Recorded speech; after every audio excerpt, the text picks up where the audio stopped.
కొడంగల్ శాసనసభ నియోజకవర్గ పరిధిలో 55 సంవత్సరాల క్రితం కీర్తిశేషులు నందారం నరసింహులు గారు ప్రారంభించిన తిరుమల తిరుపతి దేవస్థానం శ్రీ వెంకటేశ్వర స్వామి గారి ఆశీర్వాదంతో వెంకటేశ్వర స్వామి మందిరాన్ని కొడంగల్ పట్టణంలో వారు నిర్మించి ఈ ప్రాంత ప్రజలకు తెలంగాణ రాష్ట్రమే కాదు కర్ణాటక మహారాష్ట్ర ప్రాంతాలకు సంబంధించిన పేదల తిరుపతిగా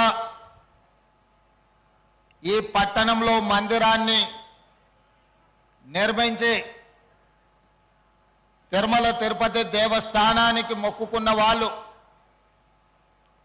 అక్కడికి ఏదైనా కారణం చేత పోలేనప్పుడు కొడంగల్ పట్టణంలో ఉన్న శ్రీవారి దర్శనాన్ని చేసుకుంటే తిరుమల తిరుపతి దేవస్థానాన్ని సందర్శించుకున్నట్టనే భావించే ఈ పేదల మందిరాన్ని తిరిగి పునర్నిర్మించే ఒక బృహత్తరమైన ఒక గొప్ప స్వామి కార్యాన్ని ఈనాడు దేవుడి ఆదేశం మేరకు మేమందరం ముఖ్యంగా జిల్లా ఇన్ఛార్జ్ మంత్రివర్యులు పెద్దలు దామోదర్ రాజ నరసింహ గారు, ఉమ్మడి మహబూబ్ నగర్ జిల్లా సహచర మంత్రివర్గ సభ్యులు వాకిటి శ్రీహరి గారిని,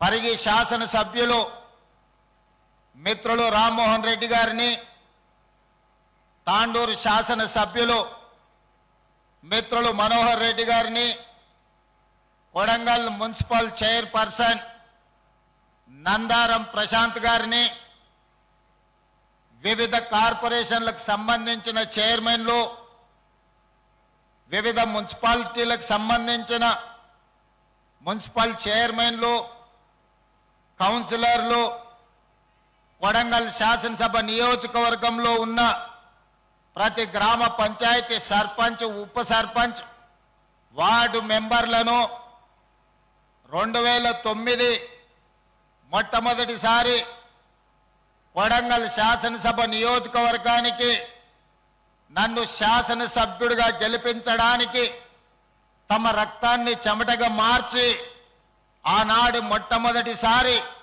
ఈ నియోజకవర్గంలో ఆశీర్వదించి ఆనాడు జెండా మోసిన ప్రతి నాయకుడు ఈరోజు ఈ వేదిక మీద ఆసీనులై ఎన్నో సంవత్సరాల నుంచి కన్న కలలను ఈనాడు మనము నిజం చేసుకోబోతున్న సందర్భము ఇది. జన్మకు మళ్ళీ రాని గొప్ప అవకాశం అని చెప్పి నేను ఈ సందర్భంగా కొడంగల్ ప్రజలకు నేను తెలియజేయదలుచుకున్నా. మిత్రులారా, ఈడ సజీవ సాక్షిగా పెద్దలు ఉన్నారు. వెంకట్రావు గారు లాంటి సీనియర్ నాయకులు ఎంతో మంది, ఒకవైపున ముద్దప్ప, ఇంకొక వైపున నందారం కుటుంబం. ఈ నియోజకవర్గంలో 55 సంవత్సరాల రాజకీయ చరిత్రను గమనించినప్పుడు పెద్దలు దామోదర్ రాజ నరసింహ గారికి నేను వివరిస్తున్నా. కొడంగల్ శాసనసభ నియోజకవర్గం అంటే ఒకవైపున గుడి, మరోవైపున గడి. 50 సంవత్సరాలు ఈ శాసనసభ నియోజకవర్గ పరిధిలో గిరిగీసుకున్నట్టుగా రాజకీయాలను నడిపిన ఉద్దండులు ఈరోజు ఈ శాసనసభ నియోజకవర్గ అభివృద్ధి కోసం గుడి గడి ఏకమై కొడంగల్ శాసనసభ నియోజకవర్గాన్ని ఒక నందన వనంగా, పాడి పంటలతో విరసిల్లే వేదికగా ఈరోజు కలిసి వచ్చినందుకు ఆ వైపును ఈ వైపును ఇద్దరిని మనస్ఫూర్తిగా నేను అభినందిస్తున్నా. మాజీ మున్సిపల్ చైర్పర్సన్ జగ్గప్ప కావచ్చు, ఈనాటి చైర్పర్సన్ నందారం ప్రశాంత్ కావచ్చు, 4వ తరం ఈరోజు ఇక్కడ రాజకీయాలలో వాళ్ళు ఉన్నారు. ఈనాడు నందారం వెంకటయ్య గారు, నందారం సూర్యనారాయణ గారు ఈ ప్రాంతానికి శాసనసభ్యులుగా పనిచేసి ఆనాడు పెద్ద ఎత్తున ఈ గుడిని నిర్మించాలి, తెలంగాణ పేదల తిరుపతిగా దీన్ని అభివృద్ధి చెయ్యాలి అని కలలు కన్నారు. ఆ తర్వాత అనురాధమ్మ గారు, ఆ తర్వాత ప్రశాంత్ గారు, వాళ్ళ కుటుంబ సభ్యులందరూ కూడా భావించిండ్రు నందారం సూర్యనారాయణ గారు టీటీడీ మెంబర్గా ఉన్నప్పుడు ఆనాడు తిరుమల తిరుపతి దేవస్థానం నుంచి నిధులు తెచ్చి అభివృద్ధి చేయాలన్న ఆలోచన చేసి ఇక్కడ ఒక ఫంక్షన్ హాల్ని కూడా నిర్మించడం జరిగింది. అయినా ఈ కార్యక్రమం వివిధ కారణాల చేత ఎప్పటికప్పుడు వాయిదా పడుతూనే ఉంటే ఒకరోజు సుందర వరదాచార్యులు దామోదర రాజ నరసింహ గారికి నేను వివరిస్తున్నా. సుందర వరదాచార్యులు అంటే ఈ దేశంలోనే భారతదేశంలో గర్వించదగ్గ ఆగమ శాస్త్ర సలహాదారులు. తిరుమల తిరుపతి దేవస్థానంలో స్వామి వారికి ఏ ముహూర్తం నిర్ణయించాలన్నా, బ్రహ్మోత్సవాలను నిర్వహించాలన్నా సుందర వరదాచార్యులు గారు పెట్టిన ముహూర్తమే స్వామివారి ముహూర్తం. స్వామివారి ప్రతిరూపమే సుందర వరదాచార్యులు. అంత పేరు కీర్తి ప్రతిష్టలను మన ప్రాంతానికి, కొడంగల్ నియోజకవర్గానికే కాదు తెలంగాణ ప్రజలు గర్వించే దేశంలోనే గొప్ప ఆగమ శాస్త్ర సలహాదారులు సుందర వరదాచార్యులు. వారు నన్ను ఇక్కడ వీధుల్లో రథాన్ని తిప్పడానికి లేదు, మీరు బాధ్యత తీసుకోండి అని అంటే ఆనాడు మొట్టమొదట ఆ కార్యక్రమాన్ని చేపట్టినాం. వారు ఈరోజు మన మధ్యలో లేకపోవడం తీరని లోటు. వారి లాంటి ఆగమ శాస్త్ర సలహాదారులు ఈనాడు ఈ వేదిక మీద ఈ సుముహూర్త కార్యక్రమం వారి చేతుల మీద జరిగిన ఉంటే నిజంగా దేవుడు కూడా సంతోషించుండేవారు. వారి చివరి కోరికను తీర్చే అవకాశం సుందర వరదాచార్యులని శాశ్వతంగా ఈ సమాజం, ఈ ప్రజలు గుర్తు పెట్టుకునే విధంగా అద్భుతంగా ఈ మందిరాన్ని తీర్చిదిద్దడమే కాకుండా నేను ప్రిన్సిపల్ సెక్రటరీ ఎండోమెంట్స్ గారికి, ఎండోమెంట్స్ కమిషనర్ గారికి, అదేవిధంగా జిల్లా కలెక్టర్లకు సూచన చేస్తున్న సుందర వరదాచార్యులు గారి పేరు ఈ ప్రాంగణంలో ఏదో ఒక విడిదికి మీరు పెద్ద ఎత్తున పెట్టాలి.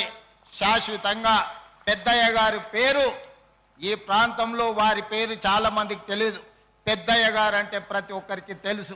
పెద్దయ్య గారు పేరు శాశ్వతంగా ఈ మందిర నిర్మాణంలో కనిపించాలి. వారిని ఎప్పుడూ మనము ఈ ప్రాంతంలో గుర్తు చేసుకోవాలి. ఈరోజు ఇక్కడ జరిగే ఏ పూజా కార్యక్రమమైనా తిరుపతిలో ఏ సాంప్రదాయం ప్రకారం, ఏ రకమైన సాంప్రదాయాన్ని పాటించి పూజలు జరుగుతాయో సెకండ్ తూచా తప్పకుండా ఇక్కడ కూడా అదే సాంప్రదాయాన్ని, అదే రకంగా పూజలు నిర్వహిస్తూ ఆ పవిత్రతను ఇక్కడ మన పూజారులు సుందర వరదాచార్యులు గారి కుటుంబ సభ్యులు ఈరోజు ఈ కార్యక్రమాన్ని నిర్వహిస్తున్నారు. వారికి కూడా నేను మనస్ఫూర్తిగా కృతజ్ఞతలు, ధన్యవాదాలు తెలియజేస్తున్నా. మిత్రులారా, ఈ కార్యక్రమం రాజకీయాలకు అతీతమైనది. ఈరోజు జెండాలు, ఎజెండాలకు ఇది సంబంధించిన అంశం కాదు. ఇది మన ప్రాంతానికి, మన రాష్ట్రానికి గర్వించదగిన ఒక గొప్ప అభివృద్ధి కార్యక్రమాన్ని ఈరోజు మనం ఇక్కడ చేపట్టడం జరిగింది. ఈ గుడి ఈ ప్రాంతమే కాదు, కర్ణాటక, మహారాష్ట్ర ప్రాంతాల నుంచి విశేషంగా భక్తులను ఆదరించడానికే కాదు, ఆశీర్వదించడానికి ఒక్క గొప్ప దైవ కార్యక్రమాన్ని ఈనాడు మనము నిర్వహిస్తున్నాము. ఇది తప్పకుండా ఈ కొడంగల్ శాసనసభ నియోజకవర్గాన్ని, పేరు ప్రతిష్టలను దేశ స్థాయిలో విస్తరించే విధంగా ఇది దోహదపడుతుంది అని చెప్పి నేను ఈ సందర్భంగా భావిస్తున్నాను. మిత్రులారా, 1960 సమయంలో అచ్యుతారెడ్డి గారు ఒక్కసారి ఈ ప్రాంతం నుంచి మంత్రిగా ఉన్నారు. స్వతంత్రం వచ్చినప్పటి నుంచి కొడంగల్ శాసనసభ నియోజకవర్గానికి పెద్దలు గురునాథ్ రెడ్డి గారు ఎన్నిసార్లు గెలిచినా వారిని మంత్రి పదవి వరించలేదు. ఎవరి ప్రాంతం నుంచి ఎమ్మెల్యేలైనా మంత్రులయ్యే అవకాశం రాలే, మనకు నిధులు తెచ్చే అవకాశం రాలే. ఎప్పుడు మనం ఎవరి దగ్గరకో ఒకరి దగ్గరికి వెళ్ళి అయ్యా మా నియోజకవర్గానికి నీళ్లు కావాలి, అయ్యా మా నియోజకవర్గానికి గుడి కావాలి, అయ్యా మా నియోజకవర్గానికి బడి కావాలి, మా పిల్లల చదువులకు కష్టమవుతుంది, మా వైద్యానికి ఇబ్బంది అవుతుంది అని మనం విజ్ఞప్తులు చేసిన సందర్భమే. కానీ ఏనాడు కూడా మనకు గొప్ప అవకాశం రాలే. ఈనాడు 2009లో మొట్టమొదటిసారి మీరు ఆశీర్వదించి ఆనాడు 7,500 ఓట్లతోని ఎమ్మెల్యేగా గెలిపిస్తే 2014 వరకు గ్రామాలకు రోడ్లు, తాగునీరు, అదేవిధంగా కాలిపోతున్న ట్రాన్స్ఫార్మర్లు, పేలిపోతున్న మోటార్లను మనం ఈరోజు అద్భుతంగా నాడు చేసుకుంటే 2014లో మళ్ళీ 15,000 ఓట్లతోని రెండవసారి ఎమ్మెల్యేగా గెలవడం జరిగింది. 2018లో అనుకోని విధంగా కొడంగల్లో ఓడిపోతే మీరందరూ మళ్ళీ మల్కాజ్గిరి పార్లమెంటు నిలబడ్డప్పుడు ఊర్లలో నుంచి సర్ది కట్టుకొని తోబా ఖర్చులు మీరే జేబులో పెట్టుకొని రూపాయి ఆశించకుండా వేలాది మంది ఇక్కడి నుంచి మల్కాజ్గిరి పార్లమెంట్ నియోజకవర్గంలో కార్యకర్తలు కష్టపడి మల్కాజ్గిరిలో పార్లమెంటు సభ్యుడిగా గెలవడానికి మీరందరూ కష్టపడి గెలిపించారు. పార్లమెంటు సభ్యుడిగా గెలిచిన నాకు పిసిసి అధ్యక్షుడిగా తెలంగాణ రాష్ట్ర ఎన్నికలు నిర్వహించే బాధ్యత చిన్న వయసులోనే అవకాశం వచ్చింది. ఆ అవకాశం తెలంగాణ రాష్ట్ర ప్రజలు ఆశీర్వదిస్తే ఈనాడు తెలంగాణ రాష్ట్రానికి ముఖ్యమంత్రి అయి ఈరోజు మీ ముందల నిలబడ్డాడు.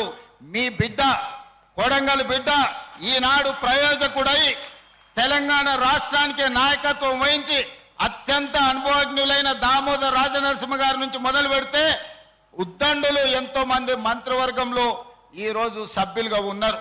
వాళ్ళందరి సహకారంతో ఈరోజు రాష్ట్రాన్ని ముందుకు నడిపించుకుంటూ ప్రతి సమస్యని పరిష్కరించుకుంటూ ప్రతి పేదవాడికి న్యాయం చెయ్యాలన్న ఆలోచనతోని పేదల సంక్షేమం, తెలంగాణ రాష్ట్ర అభివృద్ధికి రోజుకు 18 గంటలు పనిచేస్తూనే ఉన్నాం.